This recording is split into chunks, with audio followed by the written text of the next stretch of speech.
All right, Tim Legler is here. We're taping this on early Tuesday afternoon Pacific time. He's going to be popping on The Ringer all through the year on my podcast and on Zach Lowe's podcast. Couldn't be more excited to have you aboard, and congratulations on being on the top ESPN team. I feel like we've already seen you a lot. Yeah, appreciate it, man. Yeah, we have. It was a big opening week for all of us. We got new partners in this too, so it was a big opening, splashy week for the NBC, Amazon, us, ABC, everybody. So it's off to a great start. Really excited to be part of that crew, and we got 2 under our belts now with Mike, Richard, and myself, and we're happy with the start we've had, and we know it's just going to get better and better.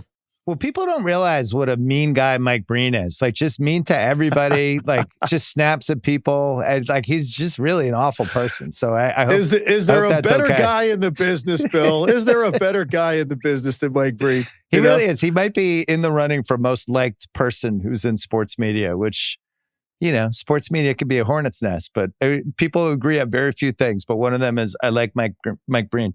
All right, so I want to start here. I sent you a bunch of things I want to talk about, but I did not send you this one. I think we have the most talent right now, not only from like a top player standpoint, but maybe even like a top 35 to 40 standpoint. There's so much talent everywhere. And the only time I can think of that was like this was that early 90s, which was ironically when you were in the league, where we just had all these future Hall of Famers. We had all these great players in their primes. You could see it with the Dream Team, but you could also see it in the playoffs. You can see it in the All-NBA stuff. It was just kind of a unicorn time. And it feels like we're coming back because this kind of Wemby level, those guys, the under 25 guys, are now ascending, but we still have the other group of guys. And then we even have some of the old guys like Curry. I can't fathom how much talent we have. And I'm flipping around League Pass and it's like, Charlotte, I kind of like their team. They're going to win like 25 games. And you look at the talent and you're like, I kind of like these guys. Have you noticed that even from the games you're going to? Like, holy shit. Yeah, because I mean, can you ever remember a week of a start of a season that had as many huge scoring outbursts as we just had over the past week? And that includes from a team standpoint, some of the numbers these teams are putting up, but mostly from an individual standpoint. We've had some unlikely guys have 50-point games already in the first week. We've had some other guys that like, okay, our first game, like, you know, we get Shai Gilgeous-Alexander, he goes for 55. You're like, okay, that's not shocking. But you know, you get Austin Reeves dropping 50. Lauri Markkanen's had a 50-point game. Aaron Gordon had a 50-point game. So yeah, the shot making capabilities across the league, the number of guys that have a lot of high level shot making in their bag, whether it's off the dribble deep or mid range or whatever it may be, there's just more dudes that can check into a game and make shots at a high level than we've ever had in this league. And when you combine that with what these teams are all trying to replicate with pace and style and spacing and the whistles, which we're going to talk about, I think, at some point today. When you add all that up, you get what you're looking at now, which is like the league is tailor-made for guys that want to add these types of things to their game, and ability to shoot the ball with escapability off the dribble first to create their own, the step back, the side step three, like all of these different shots they can get off. The runners and floaters and the array of shot making that guys can make now on the move toward the rim. There's just more guys on the court that can do all of these things. And yeah, it's been pretty eye-opening. And it's been like this for a couple years for me, but I don't recall ever in the 25 years I've been at ESPN, this is my 25th year, seeing a week at the start of this season like this in terms of these box scores that are just absolutely popping off the page. This is the Bill Simmons podcast presented by FanDuel. If you're betting on the NFL, come on. FanDuel is the place to do it. They've got everything. Same game parlays, quick bets for when you want to jump in live your way, so you can set your own lines on just about anything. The app's fast. It's easy to use. And best of all, when you win, you get paid instantly. I've been in Boston, Massachusetts recently. Guess what I did? Use FanDuel. Super fun. Download the FanDuel app or go to FanDuel.com/BS to get started. Must be 21 plus, present in select states, 18 plus in D.C., Kentucky, and Wyoming. Gambling problem? Call 1-800-GAMBLER. Visit rg-help.com. Call 888-789-777 or visit ccpg.org/chat in Connecticut.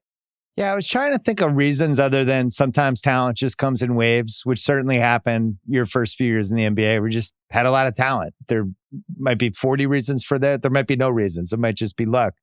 But I do feel like when you think about how the league shifted, basically right around when Curry started to hit with the Warriors and we started spacing and the whole concept of a big man started to change. We had all this trial and error for 12 years. And now the league plays the way it plays.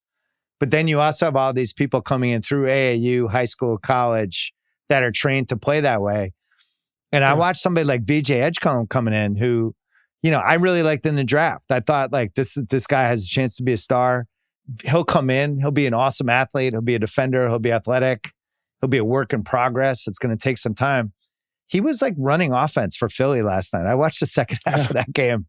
He was running their offense when Maxey was out and just has a level of sophistication at age 20 that I wasn't prepared for. So do you think that's a piece of that they're just kind of used to how the game goes at this level and they just come in and can fit in, or are these guys just freaks? No, I think it is a lot of that. I think they're sitting there watching the league, some of these guys, and they're seeing this league is now tailor-made for the opportunity that having that kind of an offense presents. Right. And they're jumping all over it. Now, what you don't know, when these guys come to the league, I also loved Edgecombe. And I thought it was like really almost divine intervention for Philly. And I like Ace Bailey too. And Ace Bailey might turn into a really, really high-level NBA player. But it's just funny how that played out for Philly once Ace Bailey's like, well, I'm not even going to come interview. And kind of, to me, if I'm running a team, that takes you out of the equation for me. If I hear that, that's right. And I think that kind of led to it now. It's like, well, then it's definitely going to be Edgecombe. And obviously, these people in Philadelphia, a lot of these are my knucklehead friends who love the Sixers, and they're losing their minds over this guy. They tried to trade it. They tried to trade it for a month and a half. And they kind of, all right, we'll take Edgecombe. And now he's awesome. That's a great point. So this, in a lot of ways, it's almost like they were kind of forced into a corner with this pick and him being at that point, like the obvious guy to pick, and they picked him. So you see the talent. I loved the athletic ability and the strength. But what you don't know until you see a guy take the court in the NBA is what's his confidence level like from day one. Some guys just hit the ground running with that. They don't have that overly deferential gene. And they just go and they just play. That's what Edgecombe is doing. So everything is kind of funneling in that direction for him right off the bat. The guy's sensational, 34 in his first game. And he really hasn't let up since. Other guys, they have all the talent, the size, the skill, whatever it may be. And the situation's there, they're getting minutes. But there's something about the wiring that takes a little longer for them to understand and recognize, like, it's okay for me to be an alpha right now on this trip, on this possession, in the open floor. Like, just go and not think. Let muscle memory take over and just be what you are as a natural athlete and player. Some guys get there earlier, and Edgecombe, he got there immediately. Like, as soon as he walked out of the tunnel the first night in Boston. Yeah, that's comfort is, so think about comfortability and confidence. And when a guy can come in and have both of those things, which usually doesn't happen for rookies. We have multiple guys who are like that this year in this rookie class. Like, Dylan Harper's like that now. Like, he's, I don't know where he's going to be, but he knows how to already play with and without the ball. Edgecombe's like that. Knipple is just like the ideal third or fourth guy for any team. Like, he can basically do whatever. And you just go down the line, and then Flag, who I want to talk about later because I really have an issue with what they're doing with him. But Flag's another one who's really comfortable. Like, Flag in I think the Sunday game, at one point he did like a Tatum put fake forward step back three. And I was like, you're 18. What the fuck was that? How do you should have that in like year 5. Like, you're shooting that now in a third quarter? Like, I couldn't believe it. I first laid eyes on Cooper Flag when he was about 14, 15 years old. And I started telling everybody I knew about him then. Like, I'm just like, just wait till this guy's ready for the draft. At that point, of course, you don't even know where he's going to go to school. You don't know any of that. I just know that when you see what jumped out to me immediately was this dude has a competitive toughness about him, like an edge. And he was a target every time he walked onto a court at the AAU level. Like every team was looking at him. They were talking to him, starting with the opening, jump ball circle. He's got somebody in his ear telling him what they're not going to let him do to them tonight. And he's been hearing that since he was, literally 12, 13, 14 years old. And some guys can handle all that. Some guys can't. He clearly could. Then it became a matter of, all right, he's got the athletic ability, the size, the toughness. He loves playing defense. That jumped out to me, man. He's got a lot of want to. Then you just don't know, like, how much will he add between now and like the time he's 18, 19 and he's ready for the draft. And he added a hell of a lot. Now, I think his shooting is going to be streaky this year. He's going to contribute to them in winning ways. I think a lot of nights without necessarily having big scoring nights. The shooting's going to be up and down and all over the place. But what's not going to be up and down is that guy's desire, competitiveness, and like winning attitude about how he approaches the game. That to me is what stood out more than anything else. So the confidence level's there, but it doesn't happen like the way it's happening for Edgecombe very often. This fast, where you get into that kind of rhythm and everything's going in early. And so Cooper Flagg will be fine. I think he's a can't miss, but obviously he hasn't had a great start offensively here. Well, I mean, I would say 90% of that is they're asking him to be the point guard of the team and run fast breaks. And, I just think that should have been like a year 4, year 5 thing. I know they don't have Kyrie back. It almost makes me wonder if Kyrie's coming back this year and they're like, we're just going to take our lumps with this until he figures it out. And then we can play D'Lo on the side here for 25 minutes a game, but we need these other 20 minutes from Flagg. It's a team that I was really bullish on them because of the defense and the size. And I just think it's going to be choppy, but I'm not giving up on it. But the one thing with him, his ability to rebound, bring the ball down, and find somebody like either a cutter or like 3-on-2 fast break. He's doing stuff that is pretty high level. But then you watch like some of the pressing stuff that's happening, which was one of the things I wanted. We could talk about it now. I'm shocked by and this started last year. Now it's really happening this year, is teams pressing and teams trying to put miles on the best players of other teams. The Celtics did it in the Pistons game where they had Hugo Gonzalez just bug the shit out of Cade. Just follow him around everywhere, really put the miles on him. And it's something I feel like Indiana started and now more teams are doing it, and they're using deeper benches and just trying to put miles on the other team. That's one trend. Are there other trends you're seeing other than that one? Well, I want to talk about that one for a second because you're right. And a number of coaches that I talked to, and I got a chance to talk to all of these guys at the coaches meetings, right? A couple weeks before the season started. And now I've had 2 games, so there's 4 more coaches you could talk to about these things. And the metrics pointed out, the data shows them that stuff matters in terms of attrition over the course of a game and pressuring up on these guys. Particularly guys that are constantly initiating and always have the ball first in the backcourt. It's gonna affect guys less if you have a secondary ball handler that can do that at a high level, or if just these are some guys that are really high level players. They'll run up the floor without the ball, a good amount throughout the game, and then they get into action from there. But there are guys in this league, if they're on the floor, it's almost always in their hands coming up the court, particularly after made baskets or dead balls. And that they're seeing on film and just the numbers bear out, it matters over the course of a game and it wears guys down a little bit. In the case of Cooper Flagg, the thing that I really loved about him when I saw him in Vegas was, and I know he wasn't playing against, NBA rotational players for the most part, but he was able to handle the ball against smaller, much quicker players who could beat him to the spot. Yeah. But he didn't have any problem manipulating the ball up the floor against that. And that really stood out to me. Like, man, I didn't know he had that kind of command of his handle where he was not affected by the pressure of some of these guys that were in that 6'4", 6'5" range that were really quick picking him up. Didn't seem to faze him at all. I agree with you, Bill. I think it's too much to ask out of the gate for a guy that's trying to find his confidence as a player at this league. A lot of pressure, a lot of eyes on him. To now say, okay, can you also please help facilitate and coordinate and orchestrate where guys are going to be and get guys shots? It's not that natural to him. There's a big difference between being a ball handling forward and a point guard. Those are 2 entirely different things. So when I got D'Angelo Russell, I said, hey, this is a perfect pickup to buy time until Kyrie comes back. D'Angelo Russell has played some high-level basketball in this league at the point guard position. Just let him play point. And let Cooper Flagg have some situations where he gets to handle in ball screen and handle in transition if he takes it off the glass himself. That's a weapon for your team. That should not be, to me, his focal point on walk-it-up situations. I just think it's too much to put on his plate right out of the gate when you've got a guy like D'Angelo Russell sitting there. Yeah, and I think they'll move away for it, maybe run more of the half court with him. But, I watched the Celtics put this on Tatum slowly over the course of 5-6 years, right? Where and last year he was really good as a point forward of finding people and creating stuff. There's still a last level, though, that I just don't think you could ever ask for somebody like that who's not a natural point guard. Like, there's still true point guards.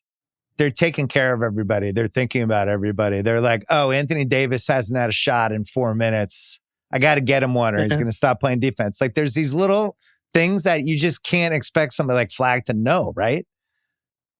Let me sum it up this way. That's a great point. And here is the difference psychologically. And I actually talked about this. And the guy that I used as an example of somebody that can do it at a really high level, who I love watching play, was Lonzo Ball, who joined the Cavs this year, right? And here's the difference. Guys like that have been doing that their whole life, when there's one guy in front of them, or there's, it's two-man action they're running, either way, they're already scanning and anticipating the next reaction of the next defender. And they kind of know what these chain of events are going to lead to based on what I do. This is what should be open. And there's multiple reads taking place. And all it's about is the next defender that's not in the initial action. Whether that's the ISO guy in front of him, he's looking at the second defender that's going to be the help guy. If it's a two-man game he's running, he's thinking about the next defender that's going to get into the paint or whatever they're going to do based on the action they're going to run. And he's thinking about making a play for that guy on his team. Scorers that can make plays, it's a totally different thing. Their playmaking comes after their own scoring has been exhausted, right? Those options have been exhausted. And now, like, as an afterthought, okay, there's a play to be made. And look, some of those guys do it at a really high level, and they can give you those 35.8 assist nights. But the assists come after they have hunted for themselves. And now something organically happens for a guy. That's different than thinking the game the way that I described, when you're already manipulating the pieces defensively with your eyes and you're understanding what the next thing's going to be, and that's the chain of events is going to dictate where I throw the ball. That's a totally different level of thinking, of facilitating, and like running a team that most like scorers at a high level, at the NBA level, aren't going to really do it at the level of the guys I'm talking about that have played that position their entire life. Yeah, at some point it's a seesaw. And when you have the ball, the seesaw is either going to be like, I'm more of a scorer, or I'm more of a creator for other people, right? My favorite players were always the ones that were always thinking about creating for everybody else and then could shift the seesaw if they actually needed to score. Jokic being the ultimate example of that, but Bird and Magic, like we've had a lot of those. I'm glad you brought up Lonzo, though. Him on the Cavs is a really intriguing wrinkle for this season that I kind of didn't, you never know if he's going to be healthy. They don't have their full team. It's going to be a while. But I just think he's one of the most, if he's one of your 9 guys, he's so additive when he's out there. He's just so much fun to play with. And I don't think he's ever been on a team that had players like this. And it just made me think like, man, when they get everybody back, what kind of lineups are they going to use? Are they ever going to have a drop off when you have Garland and Mitchell, but then you have Lonzo as this third guard? Like, I actually think that team has a higher ceiling than maybe I thought. Now, who knows if he can stay healthy, but did you notice that? He definitely is somebody that I paid attention to the acquisition, and I've always been a huge fan of his. Really, really cheered for him making his way all the way back from what he went through. Most guys wouldn't have had the will to do it. Right. So I pull for guys like that because he loves it. And now you see the acquisition, and they lost Ty Jerome, who had a very good year for them. And they bring Alonzo Ball, and I'm kind of like, okay, that's interesting. Let's see how that looks. And then I talked to Kenny Atkinson a few weeks ago, and just talking about their team, their season, and whatever. And what he was saying about Lonzo Ball and what he was seeing led me to think, going into that first game we called Cavs-Knicks, that now I was really anticipating his impact. And it's so obvious when he got on the court. Yeah. And Bill, here's how I describe him. and there's not that many guys I would describe in this way. His sole reason for existing on a basketball court is to make guys better on his own team. Yeah. And man, as a shooter, that I love when I played with guys that even tried to think that way. It's just so fun to play with them because it's really, and he's going to take his shots and he's going to read defenses and, he'll do his thing. But it's really all about, if you're willing to expend energy offensively with running and cutting and movement, then he is going to absolutely make your life easier and make everything easier for you as a scorer. And I saw it even that night. His advanced passes are on that level with like a Jason Kidd, a Steve Nash, where the ball is thrown on a rope up the sideline 30 or 40 feet. And it's kind of a subtle thing you don't notice, but it puts so much pressure on the defense running back that it leads to awesome secondary offense. And Lonzo is so good at the advanced pass. And I think you're right. This is going to be one of those role player acquisitions that we're going to be talking about having a major impact all season long. I think Al Horford's another one of those in Golden State. Like, those would be two examples of guys that join teams and systems. Yeah, I know. I didn't mean to, put you in a bad mood with the Horford talk. Too soon, Legler. Too soon for us. I know. I hear you, man. Especially with the start they've had.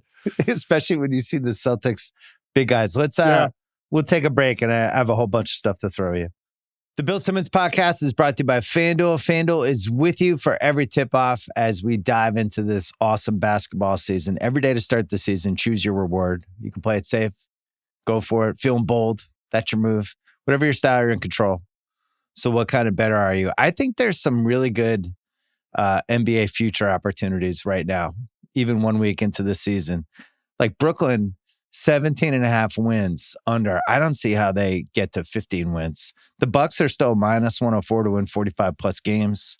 OKC is almost 5-1 to win 70. San Antonio to win 50 plus games, plus 164. And sadly, the Celtics are plus 116 to miss the playoffs on FanDuel, and that might actually be a good bet. Don't do that because I told you. Just do it because it's smart. However you play, FanDuel is giving you the power to choose your reward and own your game every single day to start the NBA season. Head to FanDuel.com/BS to make your choice. Must be 21 plus, present in select states, or 18 plus and present in D.C., Kentucky, or Wyoming. Opt-in required. Rewards are non-withdrawable. Restrictions apply, including bonus and token expiration, leg requirements, and max wager amount. See terms at sportsbook.fanduel.com. Gambling problem, call 1-800-GAMBLER. Visit rg-help.com. Call 1-888-789-777 or visit ccpg.org/chat in Connecticut. This episode is brought to you by Little Caesars, the official pizza sponsor of the NFL. I love pizza. At Little Caesars, the pizzas are always large, so you always get more bite for less buck on game day. I'm a simple pizza orderer for football, especially when I have friends over. You got to get a cheese. You got to get a pepperoni. And then maybe you get one wacky one with mushroom, peppers, maybe pepperoni or sausage, but I don't get too wacky. Every time this is one of my passions in life. Don't be the person that orders the crazy pizza that then everybody leaves and there's 5 slices left. Order pizza that people want to eat. Go with the basics. Go with the safe ones. Right now, you can get 15% off orders of $15 on NFL game days with code GAMEDAY. Order now at littlecaesars.com or in the Little Caesars app. Offer ends February 8th, 2026. Offer good at participating Little Caesars stores on app and online orders, excluding third-party online sites with non-online purchase $15 or more. Only available on NFL game days. Enter promo code at checkout to get 15% off your online order. Max discount $5. Limit 1 per person per day. Cannot be combined with any other offers, plus tax where applicable. Prices may vary. Delivery available from participating locations with online orders only. Copyright 2025 LCE Incorporated. By rule, because this is a basketball podcast today, we have to spend at least 5 to 10 minutes on the Spurs, which not only are the most interesting story of the season, but is the water cooler topic this year, is the league pass team that has to be on if you're watching multiple games at once. And what Wemby's doing. I remember before the year on FanDuel, he was 12-1 to win the MVP. Now he's one of the favorites. I guess we're here. House and I talked about it on my podcast on Thursday, where it's like, I guess we're here. I guess he's one of the guys now.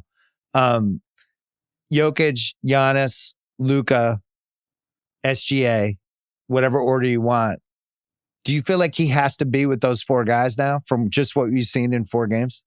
No, there's no doubt about it. I would have said that after probably the first half of the first game, because I'm sitting there like everybody, and obviously he shut it down last year, and we saw things last year too. And I had already thought about him, even in a limited amount of time we saw him last year, that I felt like every time I watched Wembanyama, there was something he did in that game that I would say that's the only guy in the league that could have done that. Right. And he gave me at least one of those every night. And so the anticipation was there. Let's see what this looks like this year. What has he added? They had already said he got stronger, and that really translates more like functionally stronger than necessarily body mass. Functional strength is a real thing, and so they were saying, leg stuff, right? He seems sturdier, and his just base, something's different. Balance. His base is better, yeah. When he drives and he's got a defender riding his rim and like his hip and his rib cage, he's not pushed like where he's not going in a straight line at the rim anymore, where he would drift off toward the baseline and shoot something off balance off one foot. He's releasing the ball when he wants to now. He's playing through some of that contact, so it's more extended toward the rim, and it's just improved his efficiency. So he's stronger. I saw the first half of that first game, and I'm going, I don't know what exactly teams are supposed to do offensively against this. And it's translating to them being 4-0. Look, they've played 3 bad teams. And if you throw Dallas in there, maybe even 3.5 bad teams right now, because I think Dallas will be okay. They're not very good right now. Yeah. And then 3 other not very good teams. And it's okay, but let's look at like what's really going on. You can't score in the paint against this team, and they're not giving up anything at second chance points. They're okay in transition, like mediocre. When you can't score in the paint against teams, right, now you're relegated to just taking even more threes than you want. Lower efficiency shots probably because you have more guys taking them that you don't want taking them because you can't get to the rim. This is what it looks like. A suffocating defense that really kind of demoralizes you. And I've seen some shoulders drop against the San Antonio Spurs so far that you don't typically see at the NBA level. Like literally getting dispirited with how difficult this is looking to get to them. And also then the way he's scoring at you and making you feel so small on the other end of the floor. It's really been like, wow moments. Like, I can't believe the way that guys are sagging their heads, dropping their heads because they're that frustrated with what this looks like to them on the court. So yeah, man, there's no doubt. Wemby is in now must-see category. And that team is going to be as a result. Yeah, he's surrounded by these pit bulls basically. And they're flying, they're on their own, really, really athletic, aggressive, scary defenders, but then they're backed by him. And the Cornet thing was big, which any Celtic fan knew that was going to be good for them. They can play them together, which I was expecting, but they actually kind of make sense because Wemby drifts a little more outside. He's way closer to the rim offensively, which I think was my biggest frustration with him. And they've really tried, you can feel the geometry of that shifting. Then they have this weird Fox situation because I want Dylan Harper to play. There's really something there that I think they need to tap into now. Castle went up a level. I think if you talk about like who went up a level this year, like he would be on the first team for that. And now they're going to move Fox in, who's been an all-star, who's in the prime of his career, who just signed a new contract. I think that's going to be a good thing, right? Oh, yeah. Like, I mean, look, it's going to be a challenge to figure out how all those guys are comfortable. Like that's the thing, because they all, and even Castle more so this year than I saw him last year at all, just with the ball in his hands as a playmaker and like reading high ball screen, like just throwing alley-oops, like all kinds of that stuff, all kind of advanced stuff. Yeah. Fox is more of like, he's more of like an engine, go get mine scorer. He can facilitate, but like even in Sacramento, like a lot of the real facilitating took place through Sabonis. De'Aaron Fox just goes. He's got this elite speed and elite pull-up mid-range. Like that's his game. Harper and Castle are different types of players. Fascinating to watch all of them, and I'm curious when they have all 3 at their disposal, like how those minutes get allocated. Yeah, it's funny when you're thinking of nitpicks for the Spurs before the year and like, oh, the shooting's going to be an issue. Like those guys are, and it's like, it actually doesn't matter. These guys are the most frightening, athletic, giant, weird team that anyone's going to play all year. The demoralizing thing is interesting. I'm going to look out for that when I'm watching. Because can I give you 2 examples of it? Yeah. So go back and if I were you, and you can catch this just if you just get the highlight reel from each of his games. Yeah. And because it'll be an 8-9 minute tape of just him and the stuff that he's doing, right? So take a look at some of the reaction from Zion in that game against the Pelicans. Take a look at some of the reaction of Anthony Davis in the Dallas game. And look, I know the Dallas game, I saw more of it after the score got a little lopsided. Yeah. And so maybe that was part of it for AD. But there was definitely kind of like this look of like almost like submission, like defensively against him. Yeah. And I was like, wow, and look, it's early in the year. They don't have all their guys. Kyrie's not out there. They're down 25. I get it. So I'm not making a big judgment on Anthony Davis. I'm actually more complimenting Wembanyama because like if you're doing that to a guy of that caliber, that's that good defensively, and his reputation is that good defensively in this league, and it's just like what you're doing to this team makes them look futile. And then with Zion, it was more like what he was doing to Zion, like defensively against Zion. Like Zion's not used to that. Just bowling over everybody and getting any shot he wants in the paint. And guess what? That's not happening. Put his shoulder into your sternum, move you, and then he's great. He's got that. He extends it out to his left hand. He's got all these great touch shots with English. He puts on it high off the glass. And he was putting his shoulder into the sternum. Well, actually, on Wembanyama was more like his belly button than his sternum. And then Wemby is like giving ground, but still reaching over the top of him like an umbrella.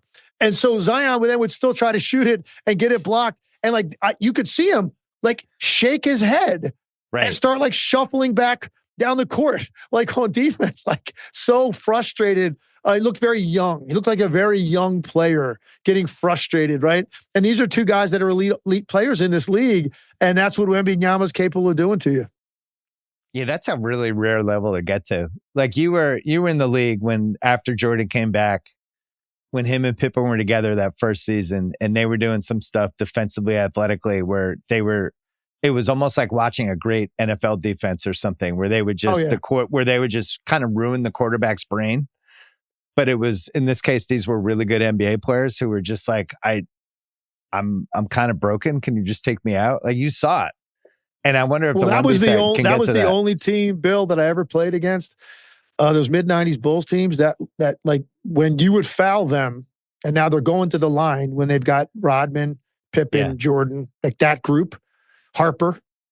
And now they're going to the line and you're going, oh my God, here comes this press. Like, you never worried about getting pressed in the NBA. Most teams that have tried to like zone press and they would go to like a 1-2, 1-1 press, like that doesn't work at the NBA level. The teams that have tried that in the past, you're giving up so much easy, fast stuff the other way. But yet they were so long and so fast and so aggressive, and the rules kind of allowed a little bit more grabbing and holding and slapping and like that kind of stuff in the backcourt. It was kind of like, oh man, the last thing you wanted to do was break to the ball in the backcourt in the corner, like and catch the ball, and like so you do anything you could to avoid that death trap down there. So yeah, and again, so it's that feeling of like, man, this is like a little bit overwhelming. Like this defense, because you hadn't seen anything like it. That was the best defensive team I ever played against. And I played against the mid-90s Knicks teams, those Pacers teams, the Heat. These are great defensive teams, but nothing really, to me, was really on the level because of the athletic ability, quickness, and length of those Bulls teams. And now it's like a different level of demoralization with what Wemby can do with the ground he covers and the amount of coverage in the lane. I don't know what that even looks like to these guys on the court. I'd be fascinated to drop into a virtual world and see what that looks like with Wemby on the court, putting his arms out to the side, and how difficult that must look to score. Yeah, there was a moment in that Dallas game where Flagg, who's played against everybody and obviously has a ton of confidence, and you could tell he was like, fuck this Wemby guy. I'll go right at him.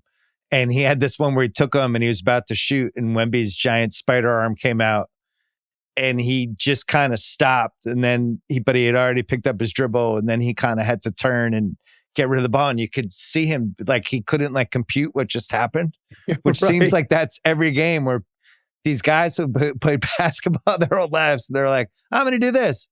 Oh, I guess I'm not going to do that. Help? Anyone? And now I want to see him. I want to see so now I've got a little bit of a sample of it with the two guys I mentioned. Now, if that starts happening on a regular basis, where it's just like this overwhelming frustration for some of these guys, it's going to be fascinating. The other thing he's changed, Bill, like we talking about, he got functionally stronger. Like what has he added? He's meaner. I love it. He's meaner because he's a little older, man. He was young, foreign-born player coming into the league, super hyped, really thin, and like guys trying to get up in him when he was handling the ball. He had a lot of turnovers that first 15, 20 games he played. And we're like, okay, I guess that 7'5" handle's not going to work in this league after all. Like some people drawing conclusions on him right away. And I'm going, he's like nice. And he's like, he's kind of shy in a way. And like, what do I do? He's got none of that. He's shed all of that stuff. He's got this nasty edge to him now where he is walking onto the court and he wants to rip your heart out. He wants to do the things we're talking about. I want to demoralize you and frustrate you. And I'm coming for you like every trip. He didn't have that until this year. And so it's really going to be fascinating to see what this guy's season looks like. There's some ceiling stuff with that team. Like I was looking at the FanDuel stuff, which always tells you kind of has the market caught up with what I think I'm seeing with my eyes? Like they're still for their division, right? Which their division has Houston in it. It has Dallas, Memphis, and New Orleans. And I was like, I feel like San Antonio versus Houston, not only for records, but for the division, to me, that's a toss-up because I think they're as good as Houston. And I know it's small sample size, schedule hasn't been great yet. I don't really care. Like, I think they're as good as Houston if Wemby can play 65 to 70 games, but like they're plus 210 for the division. It's like nobody kind of believes it yet. And I think it's because people just want to see Wemby play for 3 straight months. Can you think of another reason? Because from a talent standpoint, they're with Houston, I think. I don't know if I'd agree that they're necessarily there with from a talent standpoint, but I think that Wembanyama alone kind of makes up for anything. Right. If you look at like head-to-head matchups, and maybe I was factoring that in though. They have a top 5 guy. Houston does not. I thought maybe you were talking like just like 1 through 8, looking at all those guys. Okay, yeah. So Wembanyama makes up for some of that. That's going to be the fascinating thing for me to see. And I'm just glancing at this. I mean, this is kind of crazy. Here you go. They play them Friday, November 7th. So that's going to be a first opportunity to see what that looks like. Because look, Houston has the potential to be top 3, top 4 defensive team in the league. They've got athletes and size that they can throw at him, quickness. The changing ends of the floor can be something that they can use against Wemby. I'm fascinated to see it. But I'd look, it's 4 games in. It's been absolutely jaw-dropping, some of the things we've seen out of him. Again, the schedule has been favorable to get off to this kind of start. Let me see them play some of the true top-tier teams in the Western Conference. Then you'll get a much better idea of the sustainability of like San Antonio winning to where like, are they more than like a playing team? Is this a top 6 team, top 5 team, top 4 team? Like, is that, Have you changed your mind to that extent? I'm probably going to need to see about 15 to 20 game sample size to kind of come to those conclusions because some weird stuff happens right out of the gate with some of these teams and some of it's not sustainable. And then other teams have been really bad that are going to be better. So I want to give it a little bit more time. Well, here's the problem. I'm more easily influenced than you and I'm more impetuous. So I think they're there already. I think that Houston... By the way, there's nothing wrong. No, it's smart to make the prediction now because I really feel this way. I really think they're a 50-win team. Like I genuinely do. I think they're loaded. I'm kind of in disbelief. You're going to look pretty damn smart. Like people are going to be like, "Wow, Bill called this after a week, 50-win team." So, and if you're not right, I don't think a lot of people are going to hold on to that. So I think it's worth the risk to make that kind of prediction. Before the year, we did our over-unders, me and Zach Lowe and Joe House. And one of my locks was San Antonio over 43.5. Because I was like, I just have too much talent. I can't imagine if Wemby's going to play. The ceiling for them has gone up in what I watched. I think that Houston game is a really interesting game to point to, though. Because you're right. On the one hand, Houston's got big bodies to throw at Wemby, and we're going to really see him get tested in a different way. On the other hand, San Antonio has all of these defenders and people to throw at this Houston, we don't have a guard situation where it's like Durant's going to bring the ball up this time. Thompson will bring it up this time. Yeah. It's like, okay, are you going to still do that when we're pressuring you 94 feet and bringing in waves of dudes and we have Wemby? So in a weird way, they're going to pick at each other's warts. And that's just a good rivalry to begin with. I totally agree with that. And I think you might listen, I had him at the under on that number because I saw that number too, because I thought they were going to be around a 500 team. And I'm not I'm not 100% convinced yet they're a 50-win team because I want to see them play better competition. But here's what is undeniable. If Victor Wembanyama stays healthy and he plays, 70 to 75 games, if he gives them that, they're going to be top 5 defensive rated team in the league without question. And there's going to be a lot of nights. If you don't make enough threes against them, you can't beat them because you're just not going to score enough points, inside 20 feet. And that's what I'm looking at now with San Antonio. Like, I think that part of the equation is sustainable because they've got good perimeter defenders to go with it, funneling it to this guy. That's going to give them opportunities on nights when they don't shoot well to win games.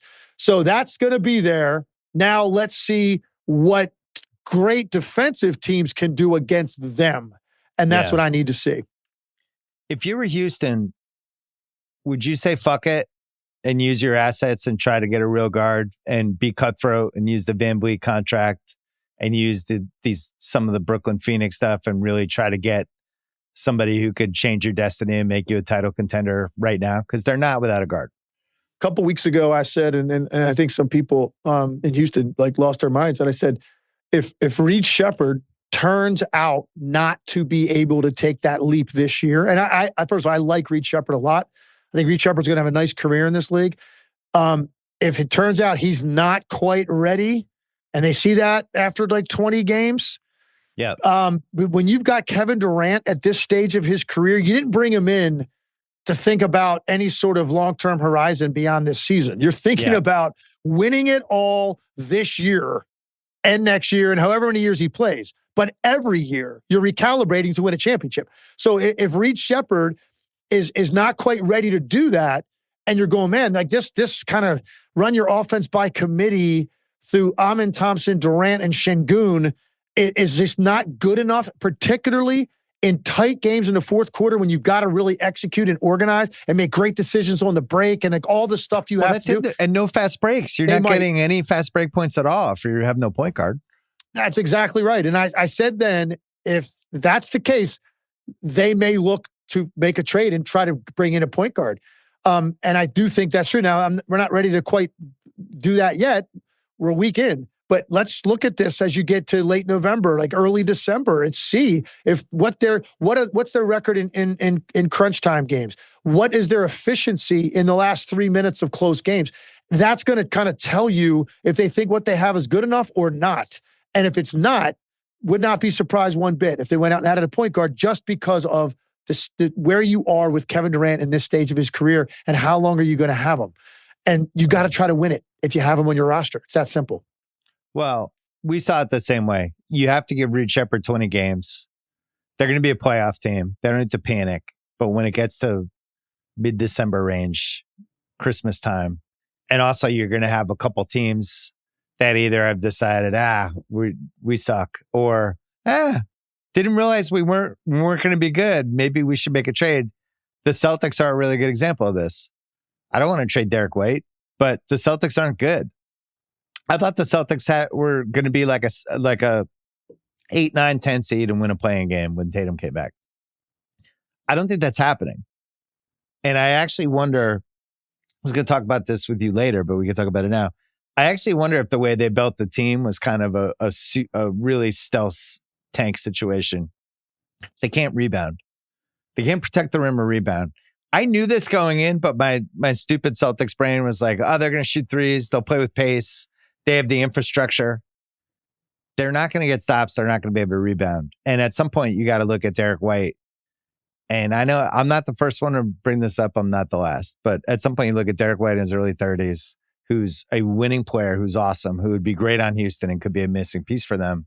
And it's like, is that a trade that makes sense for both sides? That's the kind of stuff that we don't know now.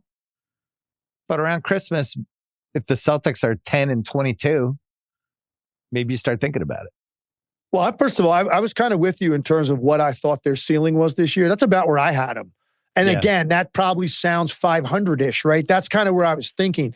I was like, okay, man, this team is used to winning games. They've still got a toughness there. They've got Jaylen Brown to kind of be the main guy. Derek White is a great next option. They're going to be fine. They're hard to guard because of their style. Here's the problem. And this was the one thing I was worried about. It's kind of looking that way early. it's one thing just to say this is the way we play. We're going to keep playing that way. We're going to take 46 threes a night. And that's what they're doing right now. They're shooting 31% on those. And you know why? Because the quality of the shots aren't as good.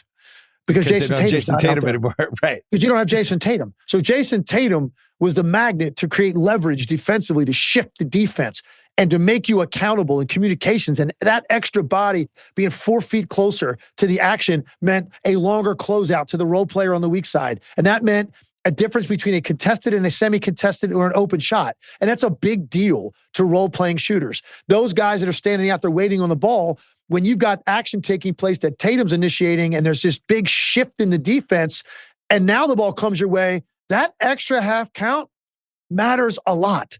And now you're seeing that with them. So I'm kind of worried like you are, because I'm going, and then there's not like there's this physical dimension to them defensively where you're like, okay, that's going to keep them afloat every night. That's not really been there. Look, Derek White and Peyton Pritchard are really struggling to shoot the ball right now. And they hit a heater at the same time. That's going to help a lot, but it's not going to improve the overall quality on average of the shots you're taking. And that is why they were so lethal from the 3-point line most nights. That's not really there now. And so here we are, 1-3. And I texted you a couple of days ago, like they're 0-3, like if they lose this next one, man, but they got to win. Oh, so man, I was on so many Celtics threads about if we lose this New Orleans game, the next three are Cleveland, at Philly, and then Houston the next night. And it was like, are we going to go 0-7? Is this like going to be like, what happens if they go, but they got one, but I'd find it hard to believe unless they just shot 25 for 50 from three that they're going to win any of the next three games. On the flip side, this Philly thing, and we didn't do locks either way. Like the Philly over under for wins was 42.5. It's like, great. I have no idea what's going to happen with this team. But I leaned under because of Embiid. I just don't see it. I don't think he's going to stay healthy. Did not see the VJ Maxey thing coming. What's really interesting is the style and how fast they're playing. And then what happened with Maxey, where if you're gonna make the list of like leap guys this year, he's the number one. I mean, it's not even close. He's looks like a different guy, and he was good last year. This year is different. This year he's looking like he's moving toward that Mitchell Brunson kind of group, which I would not have expected. What are you seeing with Maxey? I agree. That's a good group to put him in. And I'm looking at a guy that is one of the quickest in the league from 30 feet to the rim. Like he's just an absolute blur. You cannot keep, especially going to his right hand. He's got unlimited range. He shoots it incredibly well going left off the dribble to the point where like most defenses aren't willing to extend on ball screen. So he gets that shot whenever he wants. The one thing he's getting this year pretty regularly is getting calls, which we're going to get into. A lot of guys are getting calls, but he's getting the whistle this year, the benefit of the doubt on a lot of stuff he didn't last year. Now, listen, he's playing out of his mind. They're winning games. I don't think they're doing it if he isn't doing that at the same time Edgecombe is playing the way he is. It's the combination of the two of them has been this relentless onslaught from the guard positional teams that no one has really been able to figure out here early in the year. Dude, they put up 136 on Orlando. I know. And I watched every second of that game. At no point. And Orlando, by the way, last year, in teams I saw live, and I don't even know, probably 26 teams live last year, I would bet. Orlando impressed me more than any team in the league defensively. And it was it was an ABC game at Cleveland when Cleveland had that long winning streak. It was like 15 games or something. And Orlando snapped that streak. And they did it primarily because they just absolutely got up in Cleveland, who at the time was on a heater like you couldn't believe. Their efficiency was off the charts. They were averaging like 125 points in the previous 20 games. And Orlando completely got into them. And I was so impressed with how hard they played. So you're talking about a top 5 defensive team. They, at no point against Philly, did they contain the basketball for the entire game. At every time you looked up, someone was getting beaten off the dribble on the perimeter. And then Philly just, the freedom and the freewheeling mentality, like up the floor, even after made baskets, they're throwing like one pass ahead and Kelly Oubre just shoots a 28-footer with no thought to it. So all of these guys are clicking. It's set up by Maxey and the way Edgecombe has played. There's a spirit about this team in the city right now. Like these fans are flipping out over how fun they are to watch. Yeah. And you've had very little out of Embiid, nothing out of Paul George. And doesn't yet, matter. the fan base is almost taking the approach, and I know all these guys. I talk to these people that love the team all the time. They're just like, man, I don't even care anymore. Like, this is a breath of fresh air to watch this group of dudes having fun, playing fast, so good offensively with like this joy about them. And then you still have these guys over there in street clothes, that everybody's got one eye on. But right now, they've been one of the best stories in the league to this point because of the way Edgecomb's played and the start that Maxey's had. Yeah, I was at the Dodger game for 100 hours last night, so I missed all the basketball. And I woke up this morning, had coffee, and I'm still a mess from the night before. But I was like, all right, I got to watch like 2 fourth quarters, and I have time to watch one half. What am I going to watch? I was like, clearly I have to watch the second half of Philly Orlando. I want to know what's happening. And I watched the whole Philly Boston game last week too, is what you said. They're just pushing. And they have Maxey, who's basically like the craziest downhill running back in the league right now, where he's just going and nobody can stay in front of him. They flipped that Celtic game last week. I thought the Celtics had that game. We're going to win by 10. And Maxey just kind of brought them back, made crazy threes, just kept pushing. Then VJ's in it. And they have this style that, not to be a dick, makes zero sense for Joel Embiid, the way they're playing. Like, there's no way it's almost like they're two teams now. And maybe there's a way to kind of meld both of them. And maybe he plays like 2 10-minute stretches each half, but he doesn't make sense with this team. And I don't, in a weird way, I agree with you. I know a lot of Sixers fans too. And all of them are like, I don't care. I love VJ and Max. I don't really care what happens anymore. I just want to see these two guys. So they're going to navigate it, but I think they're clearly a playoff team with those two guys if they play like that. And I think what's going on right now, kind of with their fan base, is the lack of availability it's just worn on them over years. Yeah. And here's where the issue they're going to run into. It's going to be a problem for them. And you get a guy like Paul George, for instance. So his team's playing great, fast, fun. All these touches from Maxey and Edgecombe, Quentin Grimes and Oubre are the next two guys, and they got all the freedom in the world. And now, okay, at some point, Paul George is going to play, and Embiid's going to be out there certain nights. Everything looks different. It bogs down more. Not that Embiid's not obviously a more dominant player. Guy's an MVP in this league, but it slows everything down. Yeah. It's less touches for these fun, energetic guys that are putting up numbers. And in Paul George's case, I can't imagine, like, if this team, I don't even know when he's going to play or like what their record's going to be, but if their record's really good and he finally sees the court and all of a sudden it bogs down and he gives you, a 4 for 12er.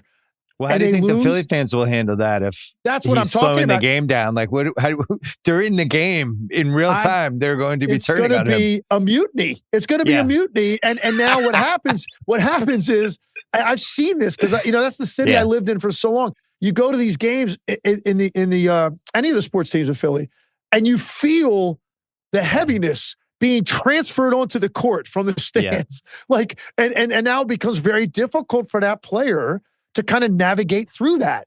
And I'm worried for Paul George, who I wouldn't say is like incredible with adversity. It's going to be a very interesting situation.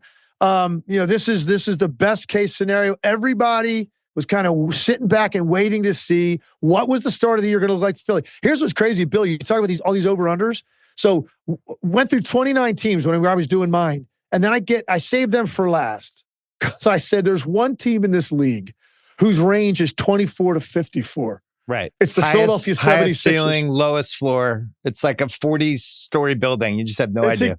It's incredible. And I still don't think we don't know that. It's been a great start. But at least it's more hopeful that because I'm thinking on that 24 was my thinking of Embiid, again, he gives you 25 games. Paul George is hurt most of the year. They're going to do it again, 25 wins. But now I'm going, wait a second.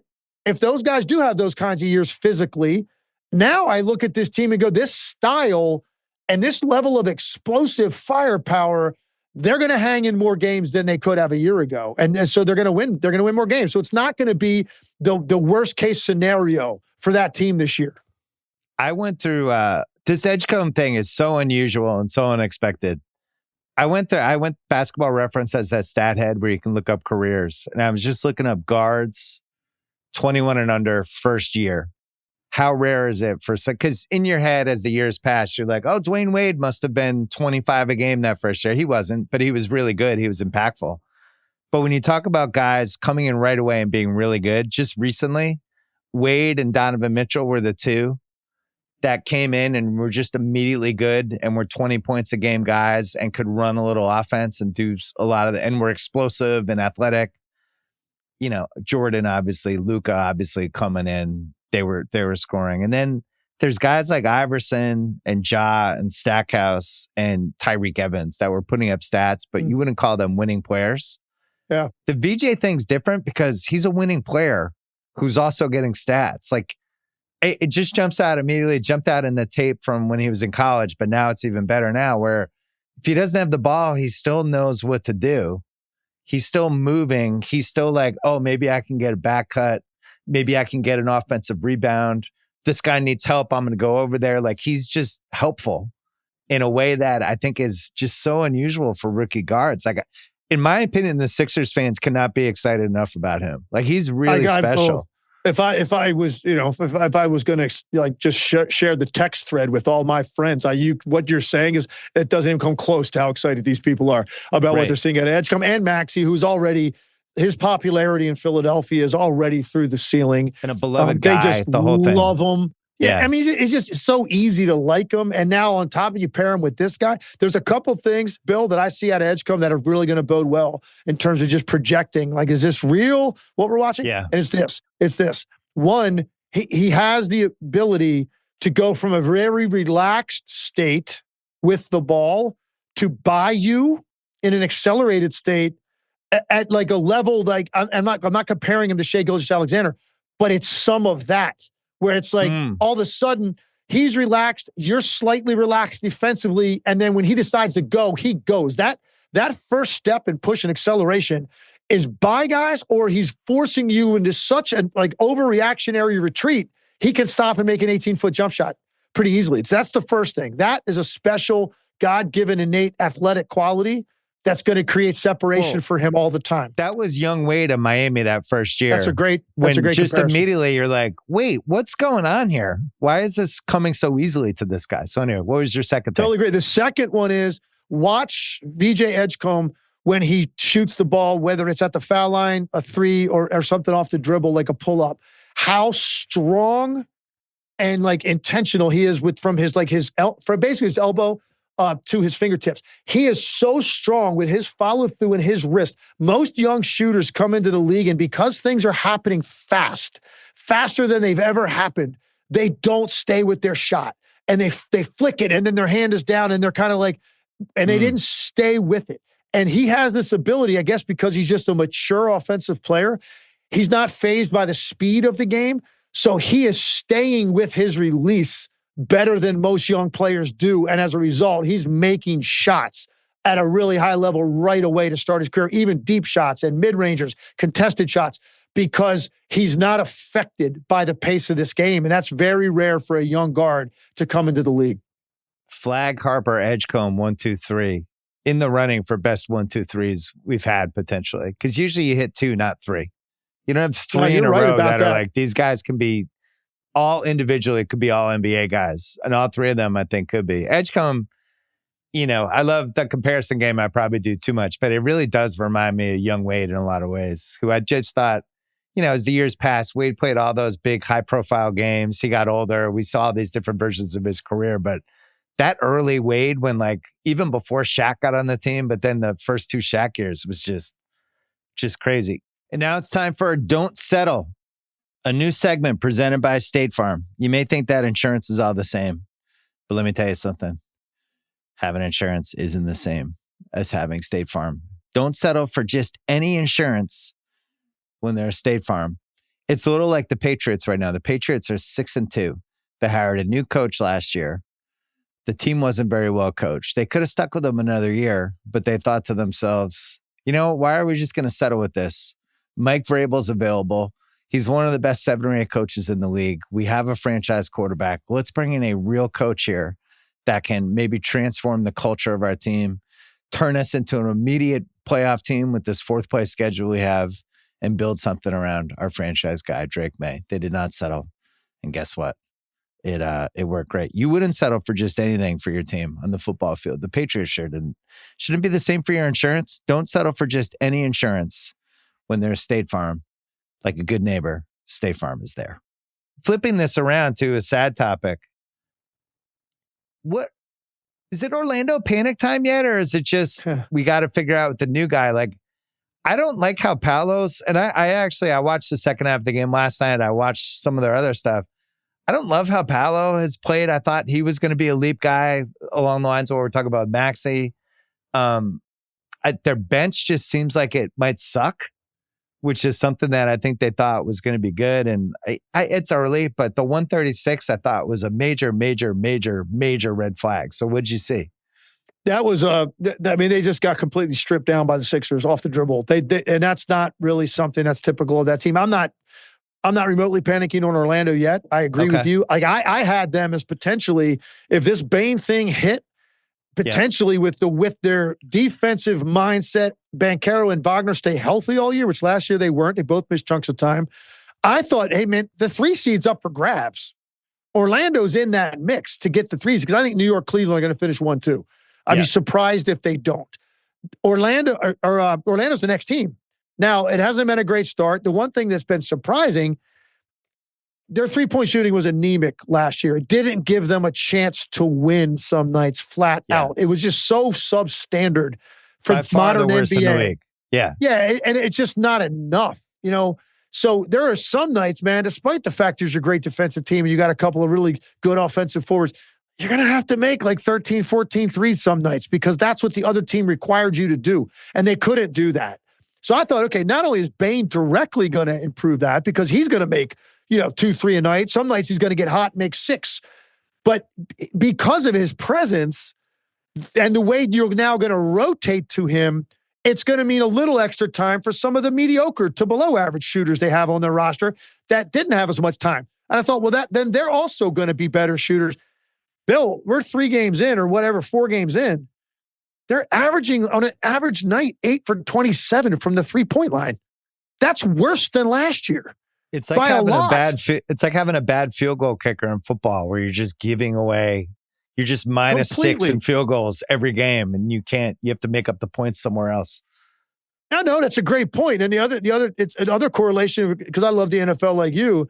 With the field goal kicking is not only that, when field goal kickers miss and you give the other team the ball at their own 40, it's a big deal. And it starts to plant seeds of doubt in your head as a coach. Well, it's the same thing with these guys. Like some of these misses are triggering breaks. Yeah. They're triggering breaks the other way because they're like not close. They're hitting the rim as a long rebound, and especially a team like Philly that looks like a track relay team, the way that they're getting up and down the floor. Like, so I'm surprised at the Desmond Bane effect not being there right from the beginning, but I'm not even close to giving up on them. Some teams find their rhythm offensively first. Some teams find it defensively first. Orlando has not found the same rhythm and physicality defensively that they had a year ago yet. And I think you got a new guy you're incorporating. Their offense will get better too. I'm concerned, not panicking, but I don't understand why the defense isn't better. You have Minnesota tomorrow night. Yeah. I went to Minnesota Lakers Friday and had good seats and really was soaking it in. The Minnesota guard situation's a real thing. Conley being a year older, and you could feel it the last couple years anyway, but at some point he's kind of moving into that Al Horford territory where it's like, all right, this is 60 games, 20 minutes a game, and you're going to have to make do. I just couldn't believe Bones Highland was playing over Dillingham. A guy that they gave up a real asset for, and it's year 2. And I thought he had a couple moments last year. I thought Minnesota, to me, was a true contender, one of the 6. I had him in there because they have, top 7, top 8 guy. They have size. They, Randall's happy. They have a full year to put Randall and DiVincenzo together. The guard situation really left me. I left the game and I'm like, I'm actually nervous for that team because they're missing something. What do you, as you're preparing for the game tomorrow night, what are you seeing?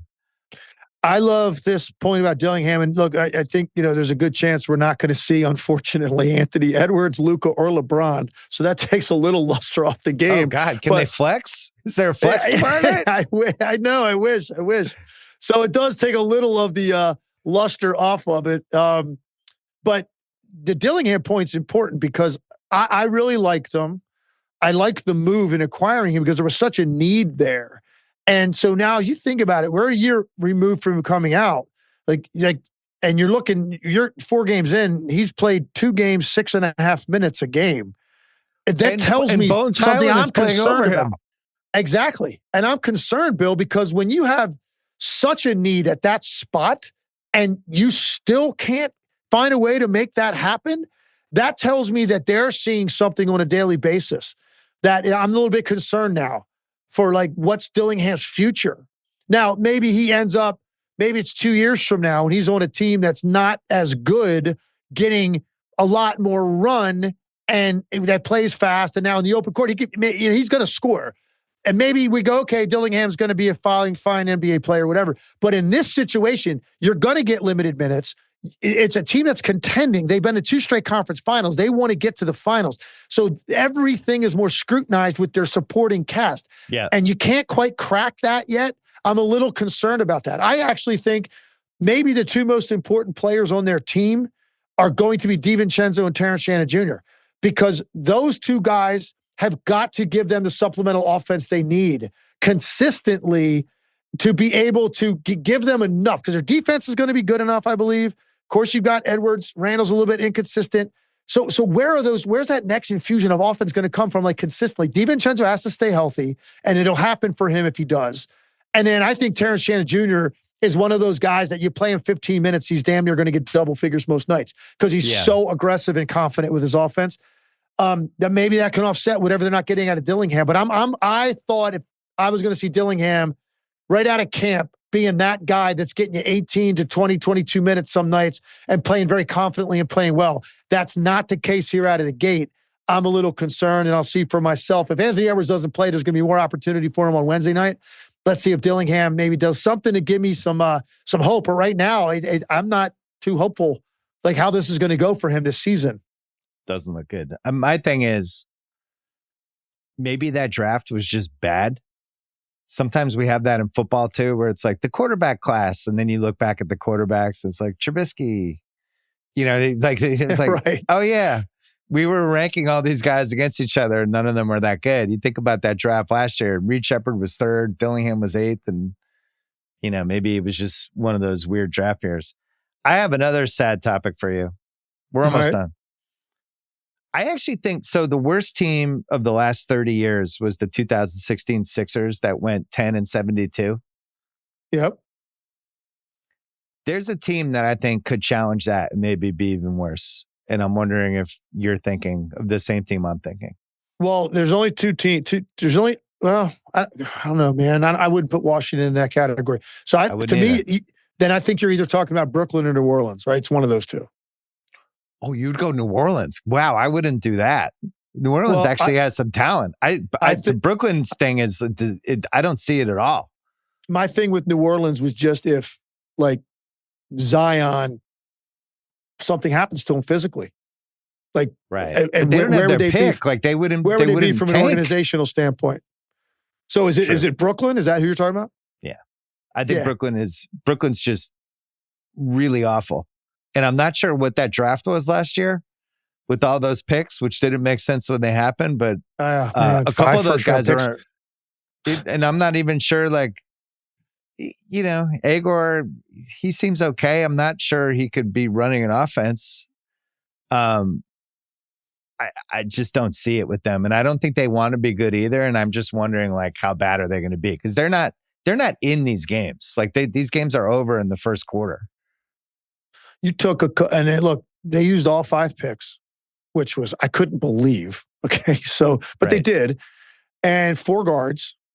And their top 2 guys were 2 guards that foreign born and slightly built and are going to take time. Yeah. So, and it's way too early to know. And I saw some nice things. And it's just, it's just summer league. It's the first time I laid eyes on these guys, Jem and Trayor. The first time I saw those guys. I saw some nice things that I could, like, analyze out of them in summer league. It's obvious that they weren't going to be ready at the start of the year to be major contributors. Who know? And when I say it takes time, sometimes that time never gets here. Like, we've seen guys. It's the Poku syndrome. It's like Poku. It's going to take time. Oh, he's not in the league. No doubt about it. I mean, you could end up with like a Frank Ntilikina on your hands. Yeah. Like, if you're right. I'm seriously like, because it's a risk. There's a lot of risk there. And you're counting on your personnel evaluators to like think that you hit it. And even though they're not ready, but like, no, it's in there and hope they get it right.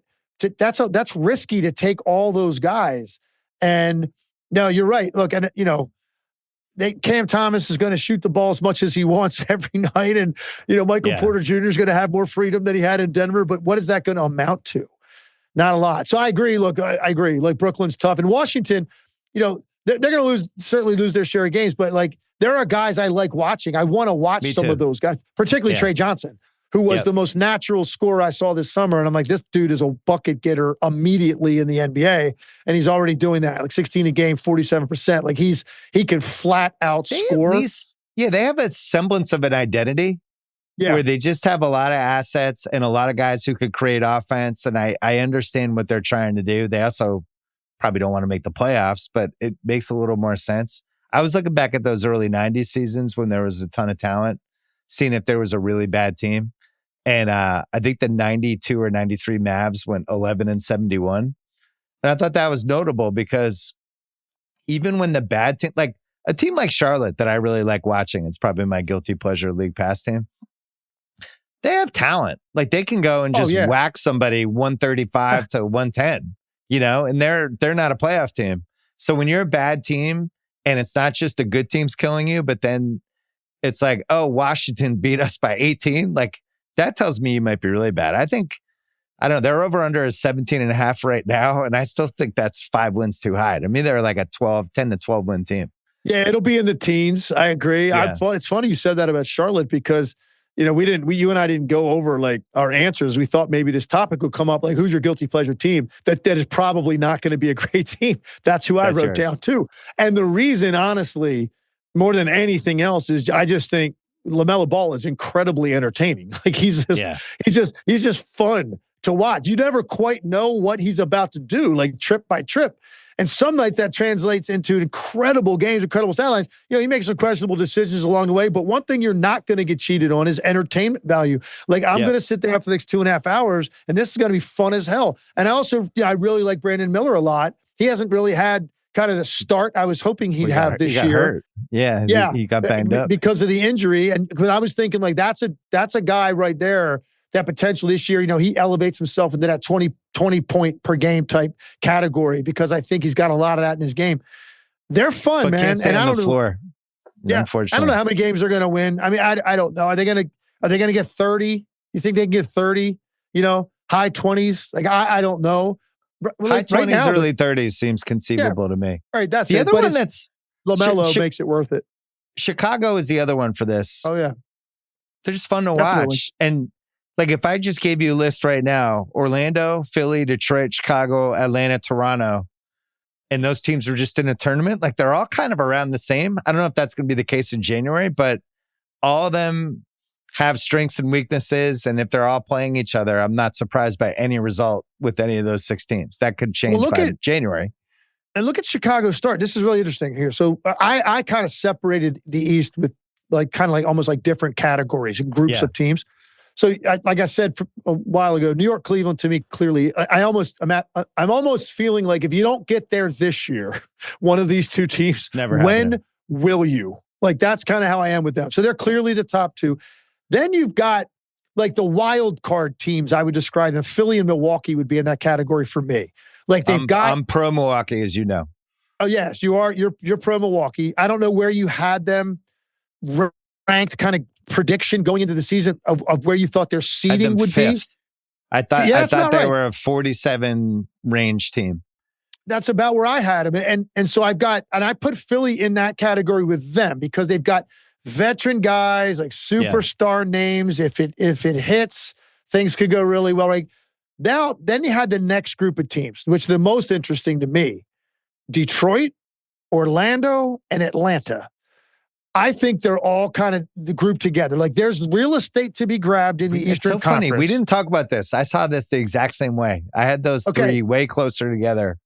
Put them right there together, right? And I'm going, young talent. There's real estate available in the Eastern Conference because of what Boston and Indiana are dealing with. Yeah. It's there for you.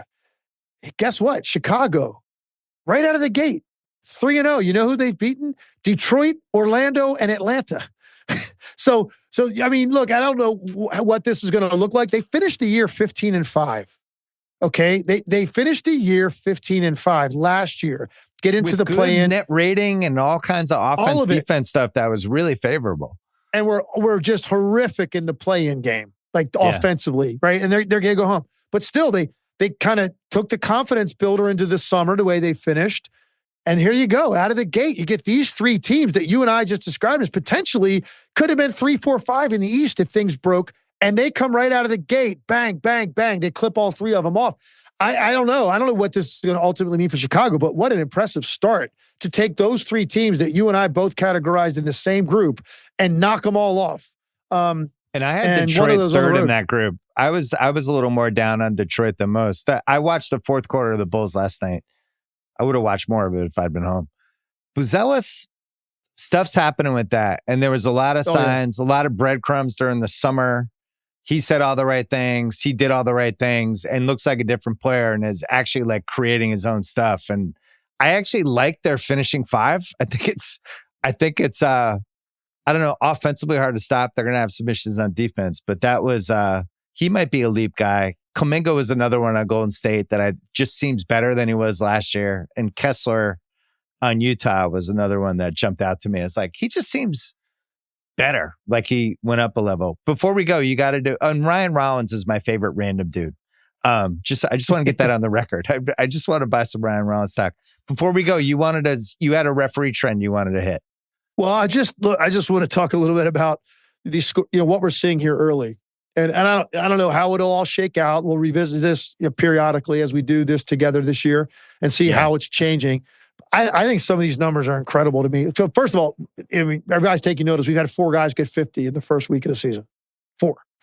And 3 of which, like I said, very unlikely that they would do that. Free throws play a big part in that, except for Aaron Gordon, who made 10 threes. So it took that kind of shooting performance, or you got to get to the line a ton. And all these guys did it. Markkanen, Austin Reeves, Shea. But listen to some of these numbers, Bill. Like here, a week into the season, there are 27 teams in the league committing more fouls per night per game than the league leader last year. Really? So, yeah. The league leader last year was like whatever it was, like 23 fouls a game. There's 27 teams committing more fouls than that a week into the season. That to me just like blew my mind. There's a couple more that just, you don't want to overwhelm people with data, but these are just amazing. There are 10 teams right now, 10, averaging 30 plus free throw attempts a game. You know how many did it last year? None. Yeah, I was going to say, it's like the high last year was like 26, 27 range. Denver was like the league leader, like the 23 range or something, I think it was, whatever. But there's 10 teams. And then one more. Right now, there are 11 players taking 10 plus free throws a game. Oh my God. That's like Giannis territory. Giannis Antetokounmpo was the only player in the league last year. Right. There are 11 guys averaging 10 or more free throws. I called a game that had 93 free throws in it. Here's my point with it, Bill. This will be the last thing we talk about this. I actually think it's because of the lack of discipline defensively. I am seeing more guys slap at guys unnecessarily on the drive, going for every head fake in the world, like they're going to block a jump shot.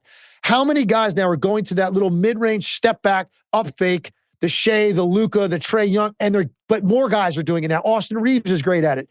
Yeah. Maxey's doing it this year. And and guys are just going for it every time. They're falling for the bait. Closeouts on 3-pointers and recklessly fouling guys at the rim rather than making them make a tougher shot over a contested hit. So I actually think most of the whistles I've seen in the 2 games I've called have been justified. I'm not seeing replays where I go, man, are they calling it tight tonight? No, I'm seeing guys that are careless and reckless and undisciplined defensively. And it's leading to these incredible scoring outbursts and the types of numbers I'm talking about. Now, obviously, that's not going to stay there. You're not going to have 27 teams commit more fouls than the league leader last year. It's going to come back, right? It'll deviate back to the norm a little bit, but that just puts into perspective what we have seen a week into the season. It's been a whistle after whistle after whistle. And most of it, I think, is the fault of the defense. I'm not blaming the officials. Well, it might tie into what we talked about at the start of our conversation, which there's so much talent now. People are just harder to guard. It seems like every team has 2 or 3 guys that are really hard to stay in front of. The only thing I've noticed from, obviously Conspiracy Bill, who I don't know if you know that well, but is honored to be here today.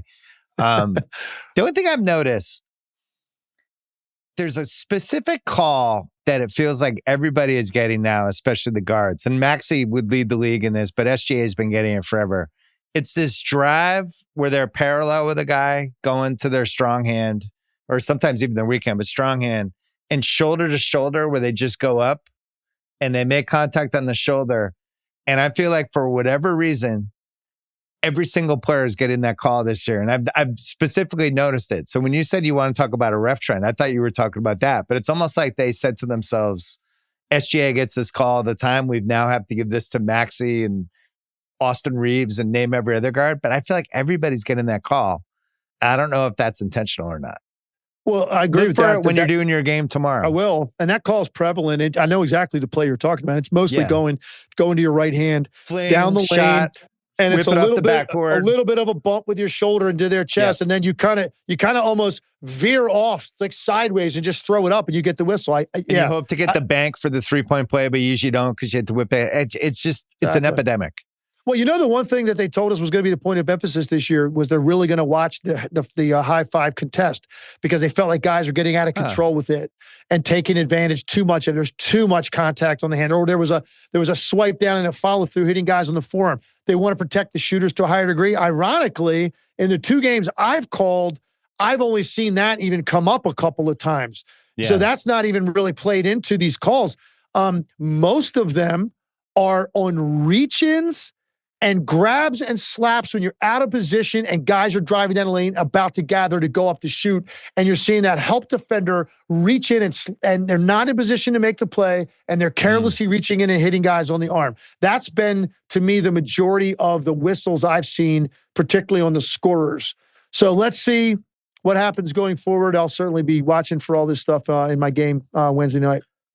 Well, now that you're a semi-regular on this podcast and the Ringer, you get 45 seconds to complain about your NFL team. So I'm just going to offer you. I'm just going to give you your favorite team is the Washington Commanders. Yeah, and your season's already over. So go ahead, take the floor. It's so painful because first of all, I wasn't emotionally ready for the leap they made last year. I usually got to build up to that over a few years. And I just wasn't ready. Next thing you know, here I am. I'm sitting in my man cave at my house watching them in the NFC Championship going, I can't believe that this is happening right now. And of course, we get annihilated in that game. But regardless, you're thinking, okay, we drafted the right guy. Jane Daniels is the one. And I love the moves. Adam Peters, Dan Quinn, Kingsbury. I'm all in on all of it. And it's just gone all completely off the rails, man. Our season, between injuries and just not making plays at key times in the game that need to be made. This is where we're at, man. 3-5 with Seattle, Detroit. We're staring at 3-7 with all these injuries. And the McLaurin holdout, I think, completely derailed his season. He immediately got hurt. You think that's a coincidence? The guy doesn't have really training camp, and all of a sudden he signs right before the first game, and he has barely played this year. And that really, really affected everything. Jaden's been hurt twice. That would be a good Sloan Conference study, by the way, studying NBA and NFL contract holdouts. That happened to Trey Murphy last year. He was waiting for an extension and then came back and was basically hurt for the first half of the year. But I always feel like there's always a stink from not being out there and not being part of the training camp process. It seems to happen. Guy caught like 16 touchdowns last year, including the playoffs, and he caught his first one last night against the Chiefs. And I was at the game, went to Arrowhead for the first time, by the way. What an awesome experience, just because it's just old school football town and that stadium. And it's just a really, really cool vibe, even though, we obviously didn't play very well. And I say we a lot, by the way. Do you say we when you talk about the teams you love? I sure do. I unapologetically can't help it. Yeah, I'm the same way. I am that emotionally invested in that team.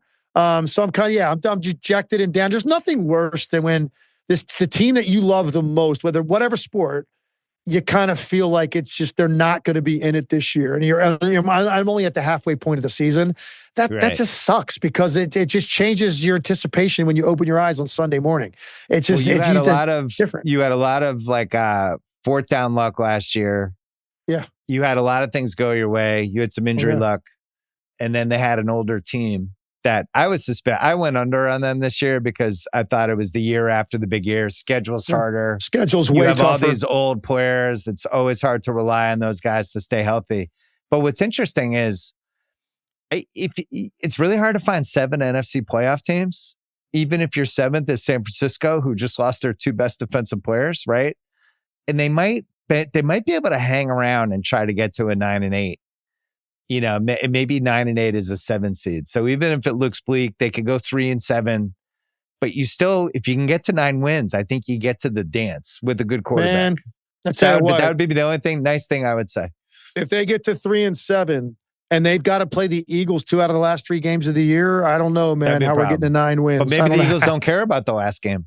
No, that's possible. You're always kind of hoping that's the case. Yeah. But I don't know. I have a feeling in the NFC this year, I think they're going to have to play through the wire to get home field advantage, whoever it may be. So I think these guys are good. No one's really separated.